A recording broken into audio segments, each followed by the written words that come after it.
Mga mamis, another easy negosyo idea ang gagawin ko at ganito ko ginagawa ang coco macarons na walang sayang, hindi dikit na dikit sa liner. Itong gagawin ko pang personal use lang ito mga mamis, kaya wala itong costing. Pero maramihan ang gagawin ko kasi habang tumatagal mas sumasarap ito. Makakagawa tayo dito ng more or less 80 pieces sa recipe na ito.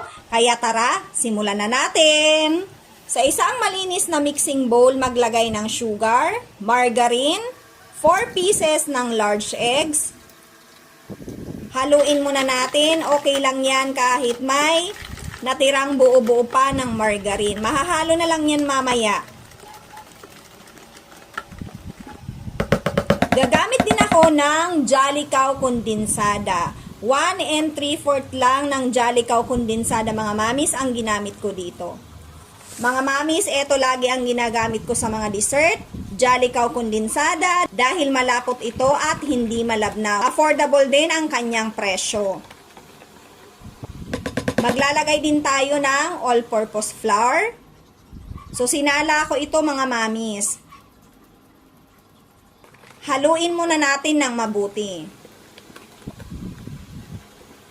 Gagamit din ako dito ng 3 1/2 cup ng desiccated coconut.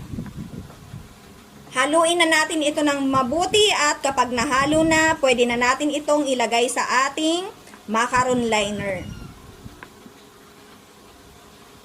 Ganito mga mamis ang gamit ko. Ang size niya 3/4 at mas makakamura kayo kung isang box na ang bibilhin nyo. Nasa more or less 120 pesos siya pero napakadami na niya. Matagal nyo na yan magagamit. Maganda siya pang negosyo. 1 tablespoon ang gamit ko na measuring spoon. Kaya makakagawa tayo dito ng more or less 80 pieces. I-bake ng 20 minutes muna sa baba at nag-add ako ng 5 minutes. Nilagay ko sa gitna. Up and down ang heat, 170 degrees. Pwede kayo mag-adjust sa time, depende sa inyong oven. Mga mamis, eto na yung ating finished product. Naglagay din pala ako ng pasas, pero binabad ko muna yan sa tubig para hindi siya masunog at hindi mapait. So, pampaganda din yan sa ating finished product. At ganito kaganda ang ating coconut macarons. Kung mapapansin nyo, hindi siya dikit na dikit sa liner. Mas tumatagal, mas sumasarap ito mga mamis. Pag naumagahan na ito, ang ibabaw niya basa-basa at hindi ito tinipid, kaya siguradong masarap talaga. Pwedeng pambaon ng mga bata at pwedeng pang negosyo idea. So, pwede nyong ilagay ang finished product sa ganitong lalagyan at pwede rin sa microwavable tub.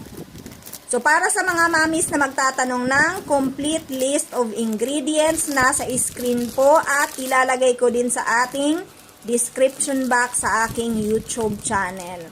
So, ayan. Thank you for watching. Enjoy!